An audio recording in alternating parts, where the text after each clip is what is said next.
Good morning students, कैसे हो मेरे प्यारे दोस्तों।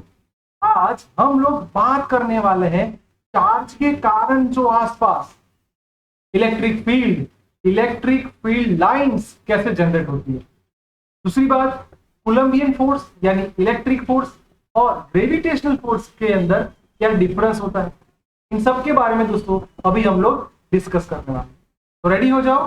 फर्स्ट बच्चों, फोर्स बेसिकली मैंने यहाँ पे हेडिंग दिया है फोर्स, वो इसलिए कि यहाँ पे मैं फोर्स के दो टाइप्स बताने वाला हूं।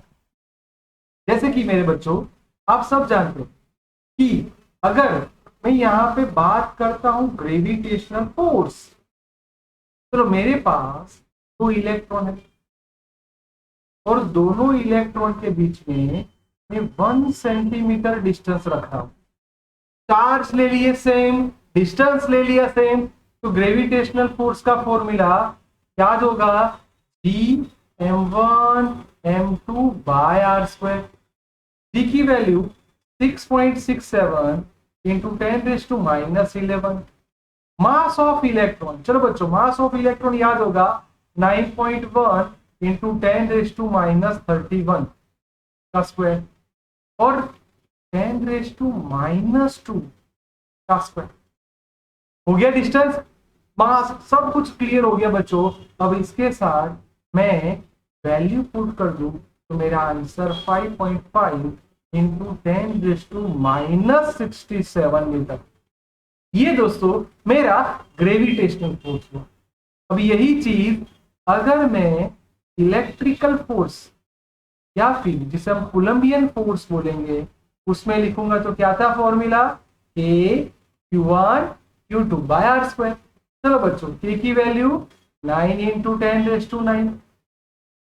दोनों का चार्ज सेम है मेरे बच्चों, तो ये हो गया उसका स्क्वायर 1 सेंटीमीटर यानी 10⁻2 का स्क्वायर। तो उसके कारण इलेक्ट्रिक फोर्स मेरा आ जाएगा 2.3 इंटू 10⁻24 न्यूटन।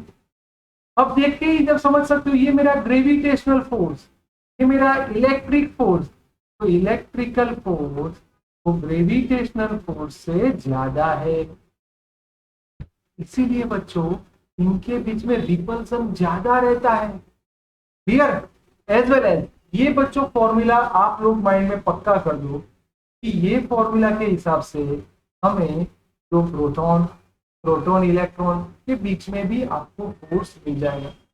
यानी सेम डिस्टेंस के लिए इलेक्ट्रॉन का फोर्स, प्रोटॉन का फोर्स, प्रोटॉन इलेक्ट्रॉन का फोर्स भी इक्वल होगा, क्योंकि सबका चार्ज कैसा है मेरे बच्चों, इक्वल चार्ज।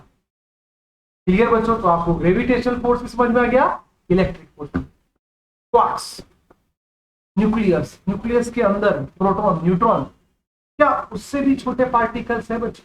यस, उसे हम बोलते हैं क्वार्क्स। बेसिकली क्वार्क्स के अभी हम लोग दो टाइप बोलेंगे, एक अप क्वार्क्स, दूसरा डाउन क्वार्क्स।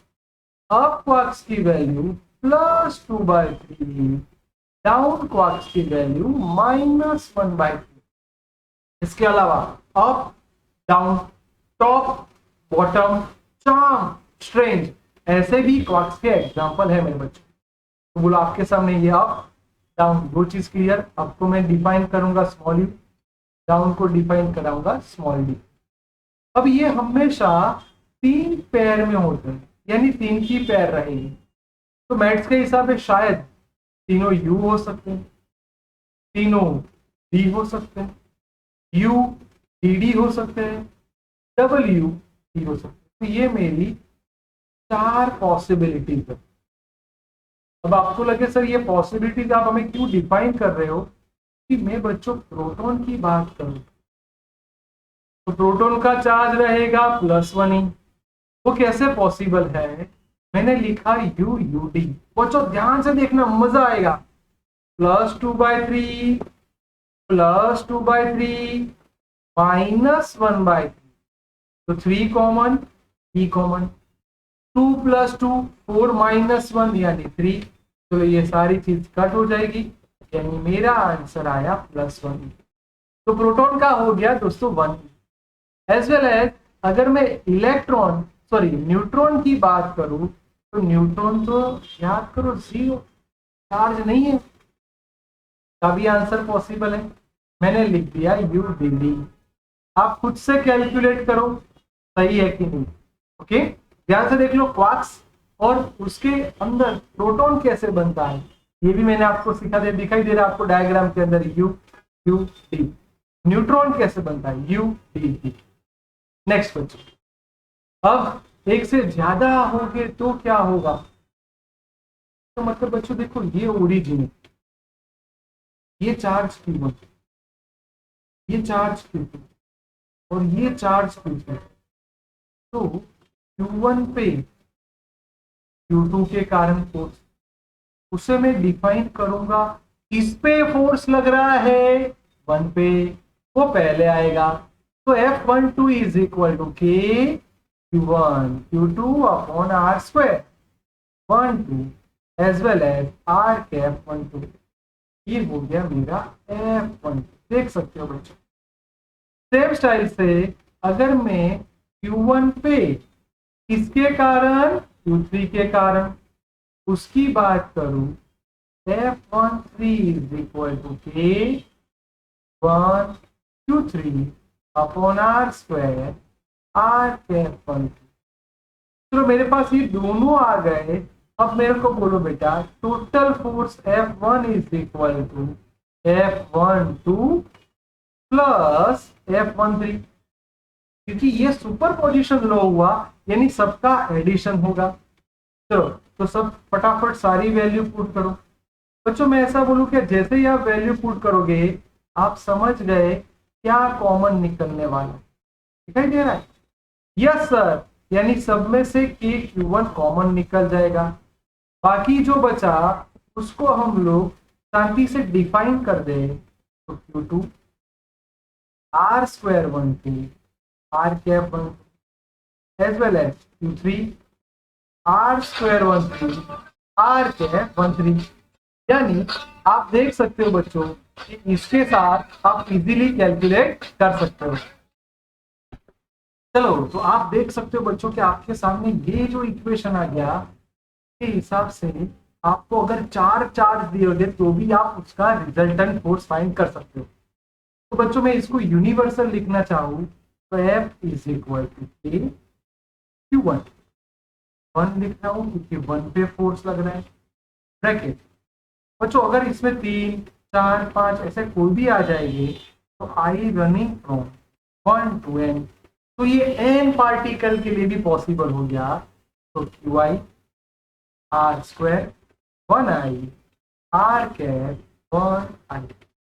देखो ये आई का मतलब 2 3 4 5 6 जितने भी चार्ज आप ले लो सबके लिए ये पक्का हो गया। तो बच्चों समझना ये कि सबका वेक्टर एडिशन है, रिपीट सबका वेक्टर एडिशन है, इसलिए उसे बोलते हैं प्रिंसिपल ऑफ सुपरपोजिशन। इसमें कंपलसरी वेक्टर देखा जाता है। अब एक नई बात, इलेक्ट्रिक फील्ड। मेरे पास कोई चार्ज, ये चार्ज के आसपास जो जनरेट होगा उसे हम बोलेंगे इलेक्ट्रिक फील्ड। इसका मतलब electric field is basically force by charge, repeat force by charge, उसका यूनिट बन गया न्यूटन पर कूलम। बच्चों इसको देखने के बाद अगर मैं ऐसा बोलूं कि मेरे पास दो चार्ज है, एक स्मॉल क्यू दूसरा कैपिटल क्यू, और दोनों के बीच का डिस्टेंस r, तो चलो क्या है formula, F is equal to K Q Q upon are square. तो इलेक्ट्रिक फील्ड का फॉर्मूला F बाई क्यू, वैसे Q as it is, force की जगह ये रहा formula K Q Q upon are square, ये कट हो गया, तो electric field E is equal to Q by R square. देखो मेरे पास ये पॉइंट चार्ज, बच्चों समझना पॉइंट चार्ज का इलेक्ट्रिक फील्ड मिल गया। इसको देख के आपके माइंड में आइडिया आना चाहिए कि electric field directly proportional to charge, यानी चार्ज बढ़ेगा इलेक्ट्रिक फील्ड बढ़ेगा, और दूसरा electric field inversely proportional to r square, distance बढ़ेगा, इलेक्ट्रिक फील्ड डिक्रीज होगा। इसका मतलब अगर जैसे जैसे हम दूर जाएंगे, इलेक्ट्रिक फील्ड की इंटेंसिटी भी डिक्रीज होती जाएगी। बच्चों, इसके साथ दूसरा फॉर्मूला है वेव। ये मेरा पहला formula E is equal to F by q, दूसरा फॉर्मूला वेव। इसके हिसाब से भी लिखूं तो V अपॉन डी, यानी इसका हो जाएगा वोल्ट पर मीटर। तो ये मेरे पास दूसरा आ गया वोल्ट पर मीटर। आपको करना है बच्चों ये दो यूनिट, यूनिट 1 यूनिट 2, उसके हिसाब से आपको उसका MLT ढूंढना है। ये इलेक्ट्रिक फील्ड ऐसी क्वांटिटी है बच्चों कि जिसके हिसाब से अगर पॉजिटिव हुआ, देखो इलेक्ट्रिक लाइंस बाहर जा रही है यानी आउटसाइड। अगर नेगेटिव चार्ज हुआ तो इलेक्ट्रिक लाइंस अंदर की तरफ आ रही है। तो अगर चार्ज पॉजिटिव, इसका मतलब धन यानी ग्रेटर देन जीरो, और ये ऋण बच्चों।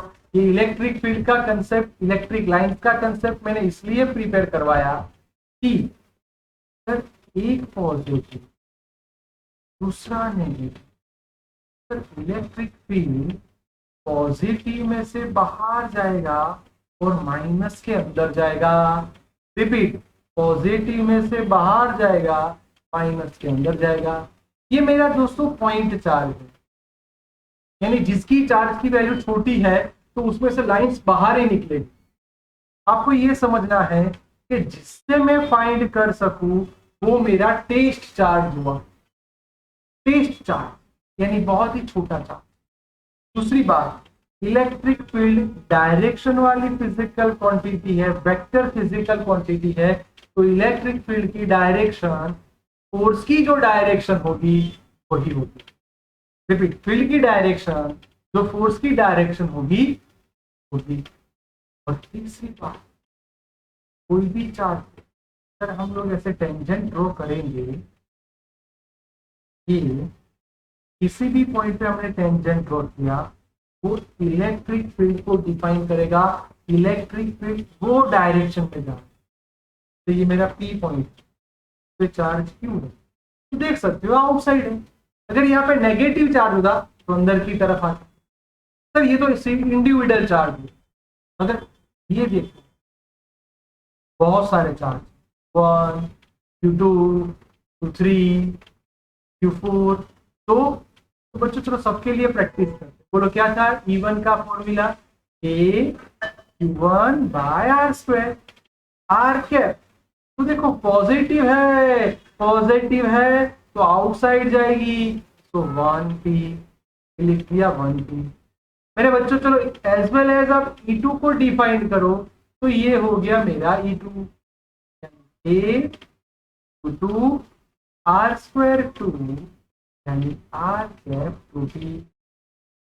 चलो 3 का ये रहा बच्चों, आप खुद से ट्राई करना, 3 अपवर्ड जा रहा है। Start, E3 is equal to A Q3 R square 3P R cap 3P, as well as E4 की बात कर रहे हो तो ये भी बच्चों आउटसाइड ही जा रहा है। K Q4 R square 4P upon R cap 4P। अगर मेरे को रिजल्टेंट इलेक्ट्रिक फील्ड चाहिए तो हम क्या करेंगे दोस्तों, सबका एडिशन। रिपीट, सबका एडिशन। तो ये मेरा टोटल इलेक्ट्रिक फील्ड हो गया। तो इलेक्ट्रिक फील्ड आपने देखा बिल्कुल वैसे, देखो पॉजिटिव में से इलेक्ट्रिक लाइंस बाहर जा रही है और नेगेटिव के अंदर जा रही है। प्लीज ये आपको ध्यान रखना। दूसरी, जहां पे इंटेंसिटी ज्यादा है, ठीक है, जैसे कि मैं ऐसे ड्रॉ कर रहा हूं बच्चों, ये छोटी छोटी चीजें एमसीक्यू में आ सकती है। ये मैंने सिलेक्ट किया पॉइंट P, ये सिलेक्ट किया पॉइंट Q, तो आप देख सकते हो EQ ग्रेटर देन EP। जहां पे इलेक्ट्रिक फील्ड लाइंस नजदीक है वहां पे इलेक्ट्रिक फील्ड ज्यादा है। अगर ये देख सकते हो सेम डायरेक्शन वाली, तो बच्चों यहां पे अगर मैं पॉइंट P लिखूं यहाँ पे Q लिखूं तो ये मेरा इक्वल इलेक्ट्रिक फील्ड हुआ।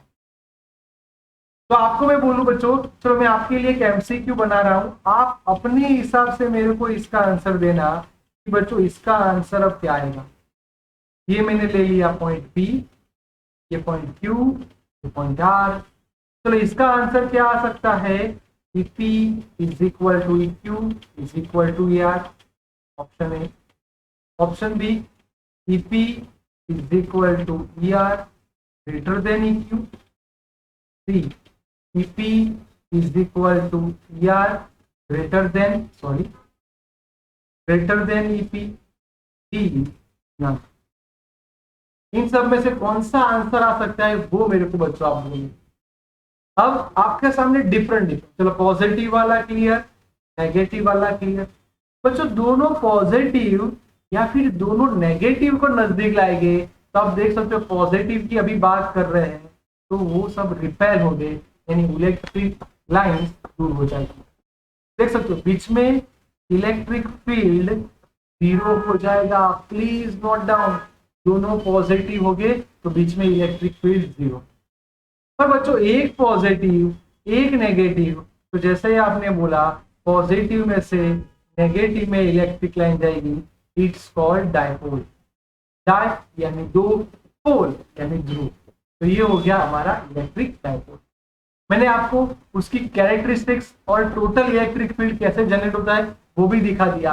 आप प्लीज अच्छे से पूरा वीडियो देख लो, पक्का कर लो, क्योंकि इसमें से एमसीक्यूज और न्यूमेरिकल के लिए बहुत ही इंपॉर्टेंट चीज लगातार आती रहती है। ओके दोस्तों, पक्का कर लो। Bye everyone, take care.